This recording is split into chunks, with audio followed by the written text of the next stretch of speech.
اللہ ہی اللہ کیا کرو، دکھ نہ کسی کو دیا کرو، جو دنیا کا مالک ہے نام اسی کا لیا کرو۔ السلام علیکم ورحمۃ اللہ وبرکاتہ۔ دوستو، اس وقت ایک بڑی افسوسناک خبر میری نگاہوں کے سامنے ریاست مہاراشٹر کے جالنا ضلع کا جو بھوکردن تحصیل ہے، وہاں ایک بڑا گاؤں ہے انوا۔ جی ہاں، وہاں سے خبر آ رہی ہے۔ وہاں سے ہمارے جمعیت علماء کے ذمہ دار مولانا عمران خان ندوی نے بتایا کہ گزشتہ کل انوا تعلقہ بھوکردن میں بہت ہی ناخوشگوار واقعہ پیش آیا۔ عشاء کی نماز سے پہلے یہ واقعہ پیش آیا۔ وہاں کے لوگوں کے بیان کے مطابق تفصیل یہ ہے کہ چند شرپسند لوگوں نے وہاں کی جامع مسجد کے امام محترم حافظ محمد ذاکر صاحب کو مارا پیٹا اور ان کی داڑھی بھی کاٹ دیا۔ وہ بے ہوش ہو گئے تھے۔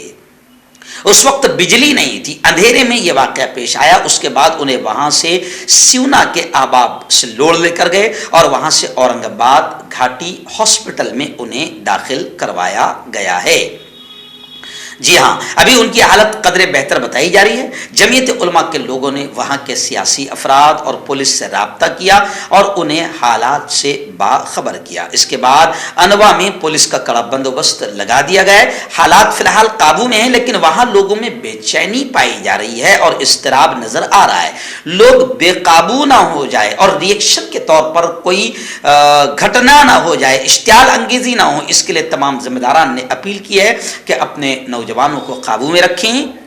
ایسا بتایا جا رہا ہے کہ پولیس نے فوراً ایکشن لے لیا ہے۔ پولیس کا بھی کہنا ہے کہ شرپسند حالات کو خراب کرنے کی ناپاک کوشش کر رہے ہیں۔ ہم ان کی سازش کا شکار نہ ہوں، جذبات کو قابو میں رکھیں اور اپنی جانب سے کوئی حرکت سرزد نہ ہو جو مزید حالات کو بے قابو کر دے اور رمضان کے مبارک مہینے میں انتشار اور بے چینی کا ماحول بن جائے۔ اس لیے تمام ہی لوگ، خصوصاً معاشرے کے تمام ذمہ داران حضرات سے اپیل کی جاتی ہے کہ آپ اپنے اس پورے علاقے کے ماحول کو شانت کریں۔ جمعیت علماء ارشد مدنی ضلع جالنا کے ذمہ داران نے بھی باقاعدہ قانونی چارہ جوئی کی طرف قدم بڑھایا ہے اور حکومتی اعلیٰ ادھیکاریوں سے بات چیت کی ہے، پولیس کے اعلیٰ ادھیکاریوں سے رابطے میں۔ میں خود مفتی ہارون ندوی، میں اس علاقے میں انوا میں بھوکردن میں بار بار جاتا رہتا ہوں۔ میں بھی آپ تمام سے اپیل کروں گا کہ ماحول کو پرامن بنائے رکھیں۔ ایکچوئل میں اس وقت صرف مہاراشٹر ہی نہیں، پورے ہندوستان میں چند آتنکی ہے